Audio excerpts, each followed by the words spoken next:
महाराज 3 पग भूमि में आपका क्या होने वाला है? वामन भगवान ने कहा हाँ मुझे 3 ही पग भूमि चाहिए, और ये भी ध्यान रखना कि मुझे वो 3 पग भूमि मुझे अपने ही पैरों से चाहिए। अब सोचो, छोट के 52 अंगुल के वामन भगवान, अब वो अपने पैरों से 3 पग भूमि नापे तो कितनी छोटी भूमि उनकी 3 पग होगी। वामन भगवान ने कहा मुझे 3 ही पग चाहिए, इससे ज्यादा मैं लेने वाला नहीं हूँ। हाँ, तो वामन भगवान की बात सुन करके महाराज बलि बड़े हंसे, बोले मैं जान गया मध्यम बुद्धि वाणिया। ये जो ब्राह्मणों की बुद्धि होती है सच में मध्यम होती है, किसी ने कहा। अब बताओ, राजा बलि के यहाँ आए हो, अरे एक राज्य मांग लेते, एक गांव मांग लेते, इतनी मेरे पास संपत्ति है, कुछ मांग लेते, और तुमने मांगा भी तो 3 पग भूमि, वो भी तुम अपने छोटे छोटे नन्हे नन्हे पांवों से नापोगे। वामन भगवान ने कहा 3 से चौथा पग नहीं लूंगा और ना 3 से कम लूंगा, और उसके बाद ये भी कहता हूँ कि बिना संकल्प के ब्राह्मण दान नहीं लेता है, और मैं सच्चा ब्राह्मण हूँ, बिना संकल्प के वो 3 पग भूमि भी नहीं लूंगा। अच्छा, उसके लिए संकल्प करना पड़ेगा। वामन भगवान ने कहा संकल्प करना पड़ेगा। इस बात को सुन करके गुरु शुक्राचार्य जी समझ गए, गुरु शुक्राचार्य जी जान गए कि ये कोई वामन नहीं है, ये तो चौवन है, ये कोई वामन नहीं है, क्योंकि इतनी तीक्ष्ण बुद्धि देख रो, कह रहा है कि संकल्प करना है। अगर महाराज बलि संकल्प कर दिए तो देखिए, हम जाते हैं काशी बनारस अयोध्या में दर्शन करने जाते हैं, गए पंडा के यहाँ, पंडा ने कहा अरे संकल्प करा लो, कभी दे देना।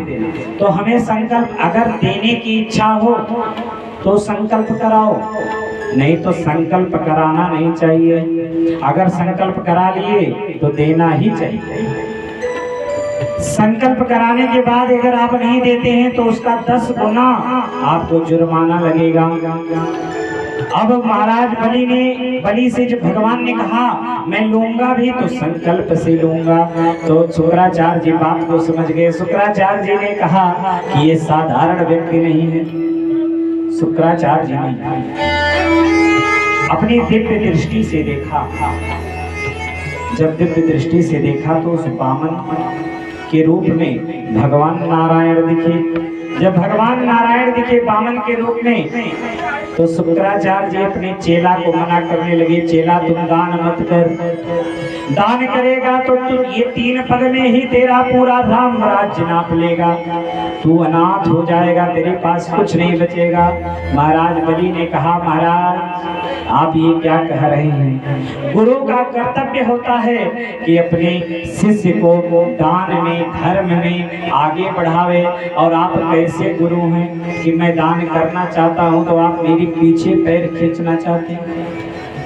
शुक्राचार्य जी ने कहा अगर तू मेरी बात नहीं मानेगा तो आज तू दान करेगा तो सारा कुछ दान हो जाएगा। शुक्राचार्य जी की बात को सुन करके महाराज बलि ने कहा देखो गुरुजी, एक तो मैंने बात कर ली है, बात करके कैसे झूठा कह दूं?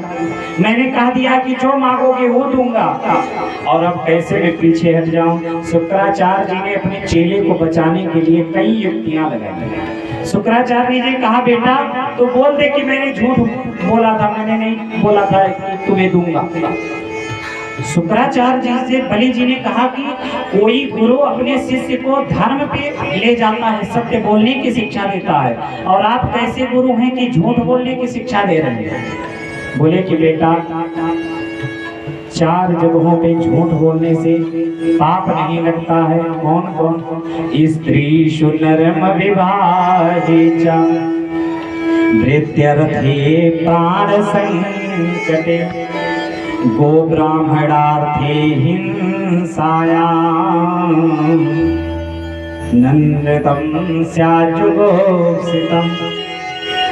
स्त्री से झूठ बोलने पे कोई पाप नहीं लगता, क्योंकि हमारे शास्त्रों में स्त्री के पेट में बात पचती नहीं है। कोई भी बात हो, स्त्री को जब तक 4 लोगों से कह नहीं देगी तब तक उन्हें जैसे लगता है कि पता नहीं क्या हो गया है, पेट पे पेट मरोड़ता रहेगा। जब तक उस बात को 4 लोग से कह नहीं देगी, पेट में बात पचने वाली नहीं है। क्यों? क्योंकि इन्हें श्राप मिला। जब युधिष्ठिर जी महाराज, जब महाभारत का युद्ध समाप्त हो गया, युधिष्ठिर जी अभी अपने सभी सगे संबंधियों को पिंडदान कर रहे थे। उसी समय माता कुंती आ गई। माता कुंती ने कहा, पुत्र एक पिंडा तुम कर्ण के लिए भी दे दो, कर्ण के लिए भी तो पिंडदान कर दो। माता कुंती की बात सुन करके युधिष्ठिर जी ने कहा, माँ वो तो शूद्र जाति का था, वो तो हमारे घर का भी नहीं था, हमारे गोत्र का भी नहीं था, फिर हम उसके लिए क्यों पिंडदान करें। आज माँ के मुख से निकल गया, माता कुंती के मुख से निकल गया, बेटा वो भी तेरा भाई था, वो भी तेरा बड़ा भाई था। युधिष्ठिर जी महाराज जब ये जाने कि कर्ण भी मेरा बड़ा भ्राता था, हम 6 भाई थे, इस बात को जाने तो उसी समय उन्होंने श्राप दे दिया। माँ तू कितनी निर्दयी है, अगर ये बात तू युद्ध से पहले बताई होती तो आज मेरा बड़ा भाई कर्ण जीवित होता, आज मैं उसी कर्ण को सिंहासन पर बिठाता, मैं खुद राजा ना बनता और उस कर्ण को नहीं मारता। हम 5 भाई उसके चरणों में लग जाते, उसकी सेवा करते। कैसी निर्दयी माँ है तू, बेटा मर गया, आज तू बता रही है कि मेरा भाई था वो। कुंती माँ ने कहा, माँ बहुत रोई, बोली क्या करूं बेटा, संसार की लोक लज्जा के कारण छुपाना पड़ा। उसी समय युधिष्ठिर जी ने श्राप दे दिया, जा माँ आज से मैं श्राप देता हूँ, किसी भी स्त्री के पेट में कोई बात नहीं छुपेगी, कोई से कोई बात भी स्त्री कभी अवसर पाने पे बता ही देगी, क्योंकि मैं नहीं चाहता जैसे आज मेरे साथ अनर्थ हुआ ऐसे कभी किसी के साथ हो। इसीलिए स्त्रियों के पेट में बात बचती नहीं है। इसीलिए शुक्राचार्य जी ने कहा, देखो स्त्री से झूठ बोलना पाप नहीं है, अगर झूठ बोलना हो तो बोल सकते हो। एक पुरुष था, वो इसकी परीक्षा लेने के लिए सोचा कि क्या करें, वो गया अपने अंगने में ला करके एक नारियल गाड़ दिया। उसकी पत्नी बोली कि ये क्या गाड़े हो, कहे कि किसी से बताना मत। एक व्यक्ति था, उसी का सिर काट के गाड़ा। पत्नी बोली अच्छा ठीक है, हम नहीं बताएंगे किसी से। पत्नी गई पानी भरने कुएं पे, 4 स्त्रियां मिल गई। क्या हुआ बहन, आजकल तेरा चेहरा बड़ा उतरा है। कहे क्या करें, वो कुछ बात नहीं बहन, ऐसे नहीं कुछ तो बात है, कोई बात तो छुपा रही। बोले नहीं कोई बात नहीं, कोई बात तो छुपा रही, तेरे चेहरे की कांति बता रही है, कोई ना कोई तो बात छुपा रही है। उस स्त्री ने उस स्त्री से कहा दिया, अरे क्या करें, वो मेरे पति पता नहीं किसका सिर काट के ला के मेरे अंगना में गाड़ दिए। अब ये बात उस स्त्री को पता चला, उस स्त्री से पूरा गांव जान गया। गांव वाले जान गए कि अरे उसके घर में तो मुंड किसी का गड़ा है, किसी का सिर काट के गाड़ा है। वो बात दुबौलिया थाने तक पहुंच गई। दुबौलिया थाने से मरवटिया में आ गए पुलिस। अब पुलिस आए, लगे खोजबीन करने, क्या हुआ, किसने गाड़ा है। बोले महाराज पहले तो उसको पकड़ करके पुलिस ने खूब पीटा, बता कहाँ गाड़ा है। खूब मारा गया, फिर बताया हुआ, देखो महाराज यही गड़ा है। खोद के पहले देख लो कि वो मुंड है कि दूसरा कुछ है। खोद करके देखे तो उसमें नारियल निकला, नारियल निकला। उसी दिन से उसने काम पकड़ लिया कि आज स्त्री को अगर बताया ना होता तो आज इतनी पिटाई हुई ना होती। तो स्त्री से झूठ बोलना भी पाप नहीं लगता है। नर्म विवाह, किसी कन्या का विवाह हो रहा हो, किसी कन्या का विवाह हो रहा हो, अगर आपकी झूठ बोलने से कि अरे उनकी कन्या बहुत अच्छी है, अरे बहुत पढ़ी लिखी, चाहे अनपढ़ ही क्यों ना हो, लेकिन अगर आपके बोलने से उस कन्या का विवाह हो जाए तो वहाँ भी झूठ बोलने से कोई पाप नहीं लगता। स्त्री नर्म विवाहे च वृत्यर्थे प्राण संकटे। धन व्यापार में, जैसे व्यापार कोई खोला है, आप चले जाएंगे दुकान पे, दुकानदार कहेगा महाराज रोजी की कसम है, जो मैं कह रहा हूँ सत्य कह रहा हूँ, इतने में मुझे मिला है, रोजी की कसम में खा लेगा। लेकिन आप जान लीजिए कि बिना कुछ आपसे लिए ऐसे दे नहीं देगा। घाटे की सौदा दुकानदार नहीं करता है, चाहे रोजी की कसम खाए, चाहे माँ बाप की कसम खाए। लेकिन कहते हैं कि अगर व्यापार के लिए झूठ बोलना पड़े तो वहां भी पाप नहीं लगता। धृत्यर्थे प्राण संकटे, किसी की प्राण जा रही हो, किसी को फांसी लग रही हो, अगर आपके गवाही देने से उसकी फांसी रुक जाए, उसकी प्राण की रक्षा हो जाए, तो वहां भी झूठ बोलना पाप नहीं लगता। गौ ब्राह्मणार्थे हिंसायाम, कहीं पर किसी गाय या ब्राह्मण की हत्या हो रही है, किसी गाय को मारा जा रहा हो, ब्राह्मण की हत्या हो रही हो, अगर आपके झूठ बोलने से गौ माता की और ब्राह्मण की हत्या बंद हो जाए, ब्राह्मण की हत्या लोग ना करें, तो वहां भी झूठ बोलना पाप नहीं लगता। तो महाराज बलि से शुक्राचार्य जी ने कहा, बेटा तुम्हारा तो यहाँ पूरा व्यापार जा रहा है, तो झूठ बोल दे कि मैंने नहीं कहा है। बलि महाराज ने कहा, बिल्कुल नहीं। बलि जी लगे संकल्प करने, ओम ब्राह्मणाय रूपाय, जल के लिए कमंडल, जैसे ही कमंडल का जल उड़ेलने लगे। शुक्राचार्य जी को लगा मैं मर जाऊं लेकिन अपने चेले का घाटा नहीं होने दूंगा। शुक्राचार्य जी कमंडल में घुस गए और जाकर के जिस नली से पानी गिरता उसी नली में बैठ गए।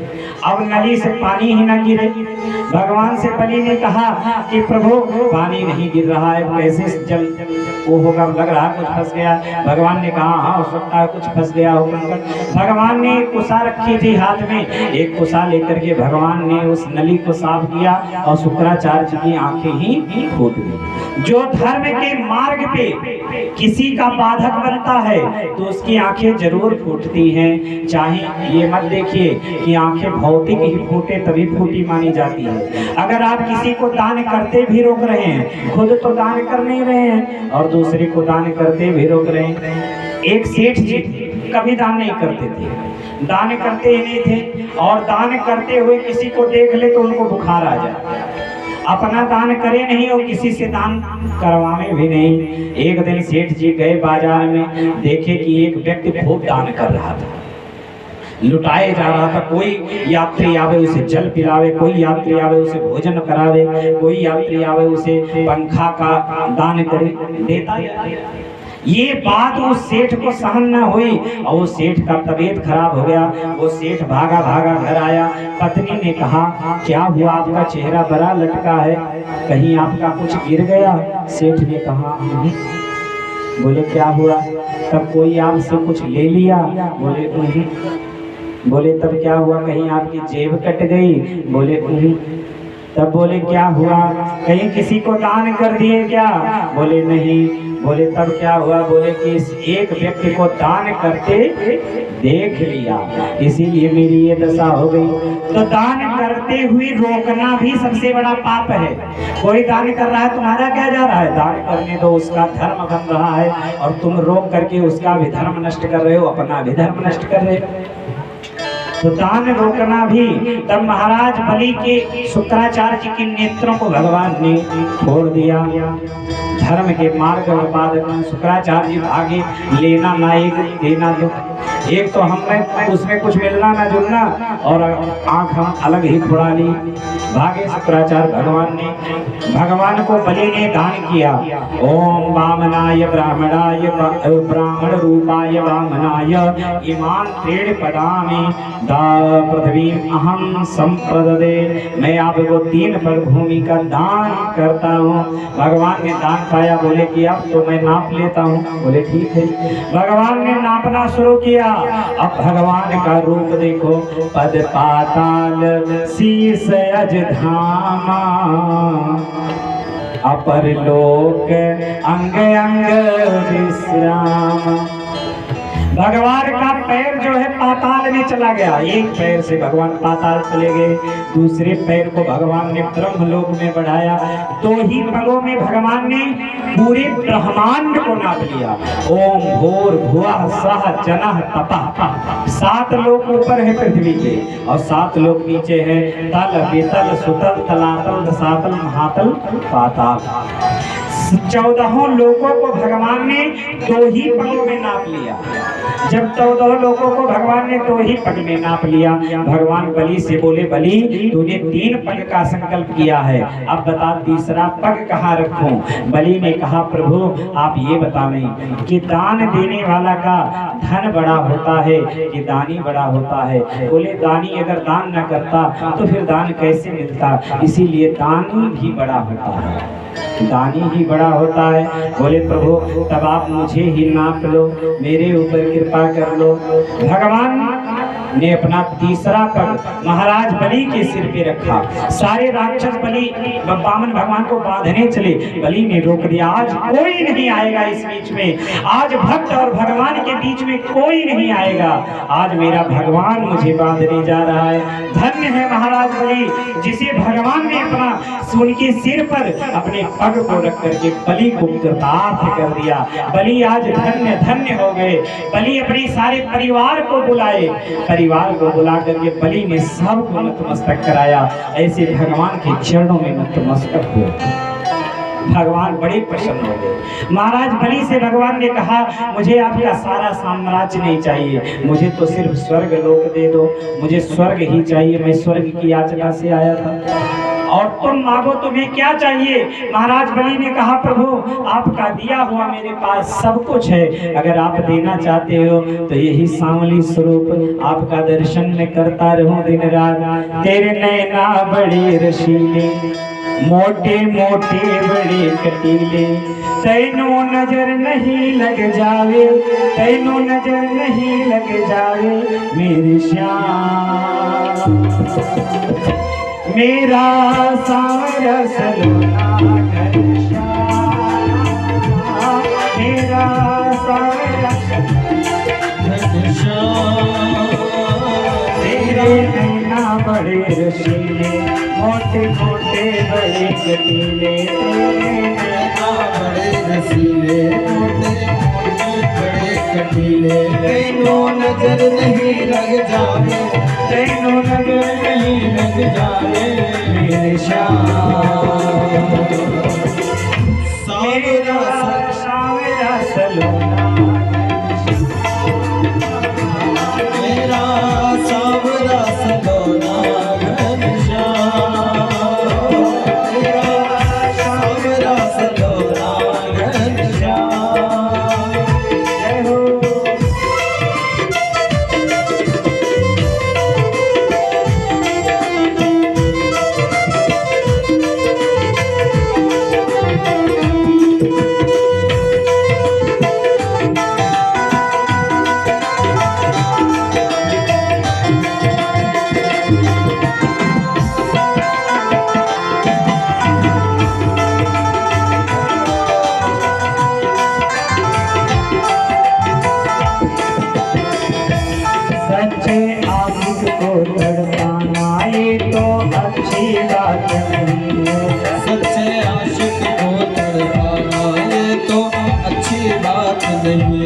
सच्चे आशिक को तड़पाना ये तो अच्छी बात नहीं है, सच्चे आशिक को तड़पाना ये तो अच्छी बात नहीं है। हाँ ये भी मैंने माना, मेरी जैसी और कहीं है, ये भी मैंने माना, मेरे जैसा और कहीं है। हाँ ये भी मैंने माना, मेरी जैसी और कहीं है,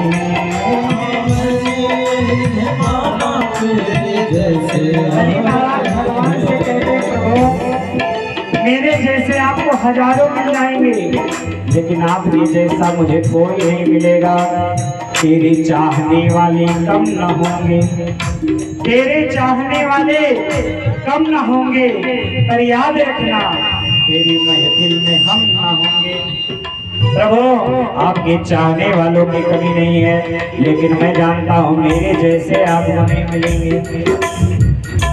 सच्चे आशिक को तड़पाना ये तो अच्छी बात नहीं है, सच्चे आशिक को तड़पाना ये तो अच्छी बात नहीं है। हाँ ये भी मैंने माना, मेरे जैसे और कहीं है। ये भी मैंने माना मेरे जैसे और कई।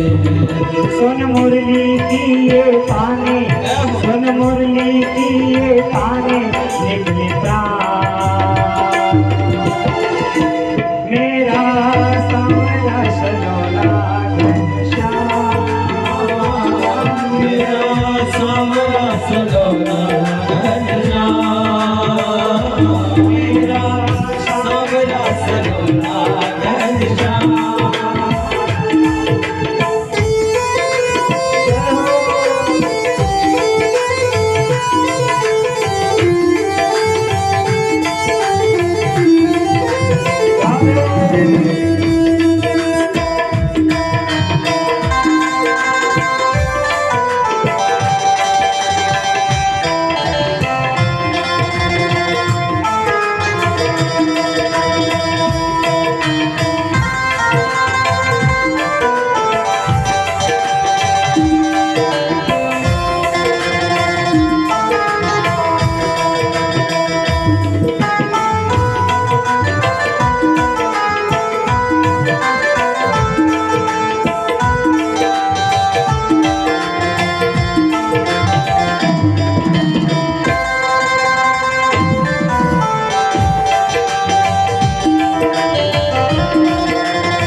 आज जब से मैं तेरे पूजा के लिए आया हूँ, आप देखें जब गांव में कोई व्यक्ति ज्यादा पूजा करने लगता है तो गांव वाले कह देवा देखो बड़ा पुजारी बना घूम रहा है। लेकिन भक्त कहता है कहने दो, मुझे दुनिया की परवाह नहीं, मुझे आपका परवाह है।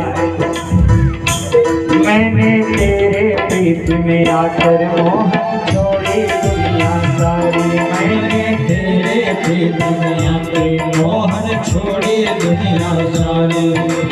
पहले प्रीति लगा के मोहन अब करती होशियारी, पहले प्रीति लगा के मोहन अब करती होशियारी। भगवान से कहता पहले तो मुझे आप कई जन्मों से बुला रही हूँ, कोई तो रिश्ता जरूर होगा। कई जन्मों से बुला रही हूँ, कोई तो रिश्ता जरूर। एक कोई रिश्ता था जो आज आपसे मैं जुड़ गया, आपके मार्ग पे आ गया, लेकिन आप मुझे छोड़ करके अब कह रहे हो जब मैं आपके पास आ गया तो कहते हो क्यों आए।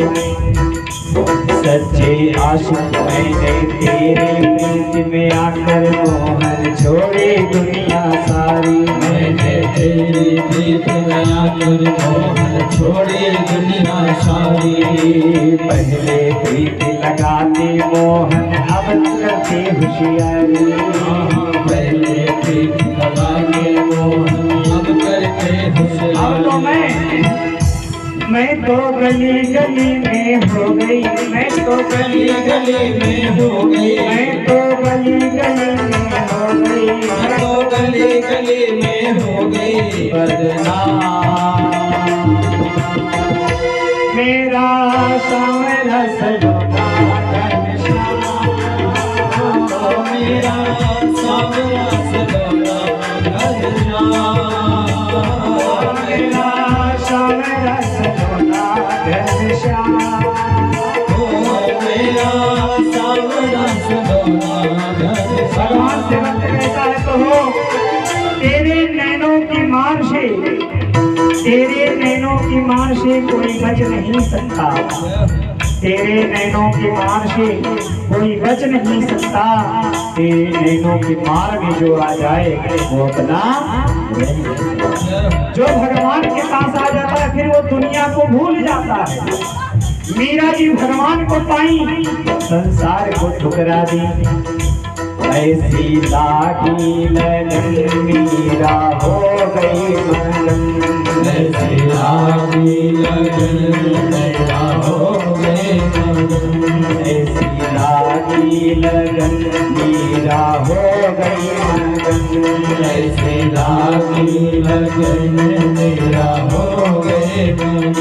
वो तो गली गली हरि बोल गाने लगे, वो तो गली गली हरि गुण गाने लगी। ऐसी लागी लगन मेरा हो गई मगन, ऐसी लागी लगन मेरा हो गई मगन। इसीलिए भक्त भगवान से कहता है प्रभु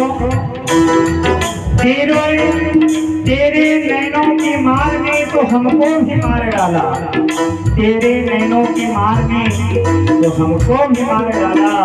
अब पता चला कि करते ही वही नैनों से ही गड़बड़ शाला। काश ये तेरी नैना मुझसे दूर रहते, काश ये तेरी नैना मुझसे दूर रहते, मेरे दिल को इतनी यातना सहनी न पड़ती। इसीलिए तेरे नैना बड़े रसीले, मोटे मोटे बड़े कटीले, तेरे नैना बड़े रसीले, मोटे मोटे बड़े कटीले। तेरे नैना बड़े रसीले, मोटे मोटे बड़े कटीले, तेरे नैना बड़े रसीले, मोटे मोटे कटीले। तेनों नजर नहीं लग जावे, तेनों नजर नहीं लग जावे मेरे श्याम, मेरा श्याम रस लोना, मेरा श्याम रस लोना जय श्याम, मेरा श्याम रस लोना जय श्याम, मेरा श्याम रस लोना जय श्याम। भगवान से महाराज बलि ने कहा प्रभु देना चाहते हो तो मुझे यही दे दो कि आपकी ये सांवली स्वरूप हम नित्य प्रति देखते रहें। भगवान ने कहा इसके लिए तो मुझे आपका द्वारपाल बनना पड़ेगा, क्योंकि द्वारपाल को ही आप सामने से बोले कि हम दरबार में रहे तब भी आप मुझे दिखो, मैं आऊं जाऊं तब भी आप दिखो, तो बोले तो इसके लिए तो मुझे द्वारपाल बनना पड़ेगा। भगवान द्वारपाल बन गए महाराज बलि के यहाँ। नारद जी जाकर के माता लक्ष्मी से बोले क्या बात है आजकल पता है भगवान कहाँ हैं आपके पतिदेव? बोले नहीं ये तो पता नहीं है। बोले कि आजकल तो दूसरे कहीं रह रहे हैं। बोले कहाँ? बोले महाराज बलि के यहाँ इस समय सुतल लोक में द्वारपाल बने बैठे हैं। हमारे भगवान अपने भक्तों के लिए क्या नहीं करते, भगत के वश में है भगवान, भगत के वश में है भगवान। भगवान हमारे भक्त के वश में है। भक्त जैसा बनाना चाहे, जो बनाना चाहे, मेरे ठाकुर वही बनने को तैयार है। आज भगवान महाराज बलि के घर पे द्वारपाल बनने को तैयार है। द्वारपाल बन करके भगवान कहने लगे। माता लक्ष्मी ने देखा कैसे लाया जाए इन्हें। माता लक्ष्मी लेने के लिए गई, बहन बन करके महाराज बलि को राखी बांधा। राखी बांध करके महाराज बलि से कहा महाराज अब तो आप मेरे भाई बन गए हैं और भाई अपनी बहन को कुछ देता है, अब आप बताओ मुझे क्या दोगे? महाराज बलि ने कहा बहन तो माँ तुझे क्या चाहिए? माता लक्ष्मी ने कहा वही आपका द्वारपाल टेढ़ी टांग वाला मुझे चाहिए। अच्छा आखिर तुम हो कौन? द्वारपाल की इतनी चाहना है, तुम कौन हो? मैं समझ गया अगर द्वारपाल की चाहना है तो तुम लक्ष्मी ही हो। चरणों में महाराज बलि गिरे। आप बहन तो बन गई हो लेकिन आप मेरी माँ समान हो, फिर भी चलो मैं आज से आपको अपनी बड़ी बहन मान करके आपको पूजूंगा। दे द्वारपाल को भगवान जाने लगे। बोले कि एक रूप से तो मैं यही रहूंगा, एक रूप से आपके बहन के साथ जा रहा हूँ। भगवान चले आए वैकुंठ और इधर देवताओं का अपना बिछड़ा हुआ राज्य मिल गया। आगे भगवान सुखदेव जी महाराज सूर्य वंश का वर्णन करते हैं। कहते हैं सूर्य वंश में राम, देखिए कृष्ण की कथा में जाने से पहले आज से कृष्ण की कथा चालू होगी। अभी तक तो कृष्ण भगवान के आने की भूमिका बन रही थी। जैसे कोई अभी प्रधानमंत्री को आना हो तो उसके लिए देश के जितने भी मुख्यमंत्री हैं उसमें मुख्यमंत्री लोग सब अपना अपना योगदान देंगे। सब लोग आकर के डीएम एसडीएम सब आकर के उसकी व्यवस्था करेंगे कि प्रधानमंत्री आने वाले हैं। तो ऐसे ही प्रधानमंत्री राष्ट्रपति जगत के जगन्नियंता जगताधार जगदीश्वर मेरे भगवान कृष्ण के आने के पहले भूमिका बनाई जाती है। तो इन सब कथाओं की आज तक कथाओं की सुखदेव जी महाराज ने भगवान को आने के लिए भूमिका बनाई। अब सभी आ गए, भगवान को आना है। तो देखिए जब आप राम कथा सुनेंगे तो राम कथा के पहले आपको शिव जी की कथा सुननी है, और जब आप कृष्ण कथा सुनेंगे तो कृष्ण कथा में प्रवेश करने से पहले आपको राम कथा में प्रवेश करना है। क्यों? क्योंकि कृष्ण की कथा ऐसी टेढ़ी मेढ़ी कथाएं हैं, जैसे वो टेढ़ी टांग वाला कन्हैया है वैसे उसकी कथा भी है। मेरा टेढ़ी टांग वाला जब खड़ा होता है तो 3 जगहों से टेढ़ा रहता है, कमर टेढ़ी, पैर टेढ़ा, मुख टेढ़ा, सही ये खड़ा हो ही नहीं सकते। तो इनका नाम भी कृष्ण, जो पढ़ा लिखा ना हो नाम ही नहीं ले पाएगा। माता यशोदा तो कृष्ण को कन्हैया कह के बुलाती थी, कन्हैया कह के बुलाती थी, ओ कन्हैया। कृष्ण कहने में माता यशोदा की जीभ लड़खड़ा जाती थी, कहती थी भैया हमसे ना हो पाओगा, हम तो कन्हैया ही बोलेंगे। माता यशोदा कन्हैया ही बोलती। तो कृष्ण की कथा ही टेढ़ी है, इसीलिए कृष्ण कथा। और राम जी की हमारी कथा सीधी सादी कथा है। हमारे राम जी भी सीधे साधे हैं, हमारे ठाकुर जी राम जी सीधे साधे हैं। इसीलिए पहले गंभीर बनिए, गंभीरता को स्वीकार कीजिए, उसके बाद चंचलता में जाइए। तो इसीलिए पहले सुखदेव जी महाराज ने राम कथा सुनाई। राम कृष्ण तो ये कहे अंतर नाहि निमेष, इनके नयन विशेष है उनकी चपल विशेष। इनके नयन थोड़े गंभीर हैं भगवान राम के, और उनकी थोड़ी चंचलता है। बाकी राम और कृष्ण में कोई अंतर नहीं है। तो इसीलिए राम कथा सुनाते हुए कहते हैं नारायण भगवान के पुत्र का नाम था ब्रह्मा। भगवान नारायण के पुत्र हुए ब्रह्मा। ब्रह्मा के पुत्र का नाम था मरीचि। ब्रह्मा जी के 7 सप्तऋषि पुत्र हुए थे, उसमें से मरीचि जी भी थे। तो मरीचि के वंश में जाकर के सूर्य वंश हुआ। तो बोले नारायण भगवान के पुत्र ब्रह्मा, ब्रह्मा के पुत्र मरीचि, मरीचि के पुत्र का नाम था कश्यप। कश्यप के पुत्र का नाम हुआ विवस्वान। कश्यप के घर में सूर्य भगवान का अवतार हुआ था, उनका नाम विवस्वान रखा गया। तो वहीं से सूर्य वंश चला, वहीं से सूर्य वंश की स्थापना हुई। तब से वहाँ के जितने क्षत्रिय हुए वे सूर्यवंशी कहलाए। सूर्य वंश की स्थापना हुई। इसी सूर्य भगवान के पुत्र हुए वैवस्वत मनु।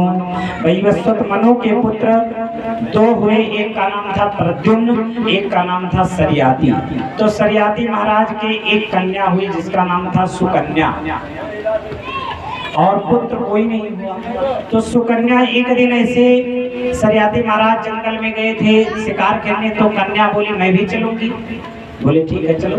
सखियों के संग सुकन्या भी गई, साथ में गई। जंगल में भ्रमण हो रहा था, शिकार हो रही थी। उसी समय एक कन्या अपने सखियों के साथ में चली गई घूमने, और घूमने गई तो वाल्मीकि मुनि इनको लेते जाइए गए, हाँ लेते जाइए। अब सुकन्या जो है गई तो देखिए चेवन ऋषि थे वो वाल्मीकि, उनके शरीर में पूरा दीमक लग गया था। इतनी भीषण उन्होंने तपस्या की कि उनका शरीर पूरा दीमक लग गया था, और 2 आंखें सिर्फ दिख रही थी, चमचमा रही थी। तो कन्याओं का स्वभाव होता है, छोटे छोटे बच्चों का स्वभाव होता है, कोई चमचमाती चीज देखे या कोई विलक्षण चीज देखे तो उसको पाने की इच्छा होती है। अब वो सुकन्या नाम की जो कन्या थी सरियाती की, उसने एक उठाया खरपतवार और उसको लेकर के उस चमचमाते हुए उनके दोनों आंखों को ही भोंक दिया। तो आंखों से जल की खून की धारा निकलने लगी। अब चिल्लाते हुए वाल्मीकि से निकले च्यवन ऋषि ने कहा कौन है, किसने मेरे आंख को फोड़ दिया। तब तक ये बात पता चली महाराज शरियाती को। शरियाती आए, अपनी कन्या को खूब डांटे, चरणों में गिर गए, महाराज मेरी कन्या को क्षमा करो। उस कन्या बहुत अच्छी थी, सुकन्या ने अच्छी। सुकन्या ने कहा मैंने इनका अपराध किया है तो मैं जीवन भर इनकी दासी बन के रहूंगी। तो उन्होंने च्यवन ऋषि से, अंधे च्यवन ऋषि से विवाह कर दिया। च्यवन ऋषि के साथ उस सुकन्या रहने लगी। एक दिन सुकन्या से मिलने सूर्य भगवान के 2 पुत्र अश्विनी कुमार आए और उसी च्यवन ऋषि के भेष में आकर के उनसे बोले कि तुम मुझे पहचान सकती हो क्या। बोले मैं जान गई, आप जो है मेरे पति नहीं हो सकते, क्योंकि पत्नी अपने पति के आभास को जान जाती है। बोले आप मेरे पति नहीं हो सकते। बोले आप कैसे जान गए। बोले मैं जान गई, लेकिन ये बताओ कि आप हो कौन, प्रकट हुए। बोले मैं अश्विनी कुमार हूँ, तुम बताओ तुम्हारे लिए मैं क्या करूँ।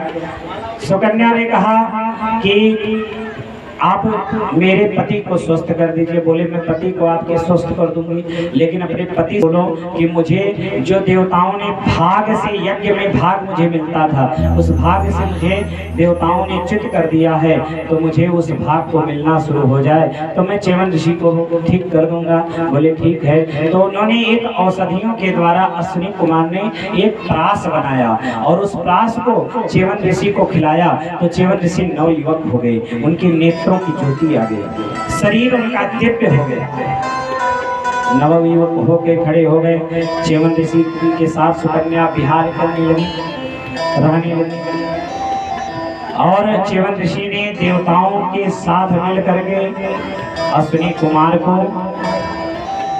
भाग दिलवाया यज्ञ में। तब से च्यवन ऋषि के द्वारा बनाया गया, च्यवन ऋषि से भी अश्विनी कुमारों ने च्यवन को जो प्रास पिलाया उसकी शिक्षा च्यवन ऋषि ने ले ली। तब से जो औषधियां बनाई गई नवयुवक होने के लिए उसे च्यवन प्रास का, आज भी च्यवन प्रास बिकता है। तो फिर शरियाती के यहाँ रहने, इधर शरियाती के फिर ये च्यवन ऋषि के ये सुकन्या होने के कारण शरियाती के तो फिर कोई वंश चला नहीं। आगे चल करके इनके वैवस्वत मनु के 2 पुत्र थे, उसमें पहला नभग था। तो नभग के नाभाग हुए, नाभाग के महाराज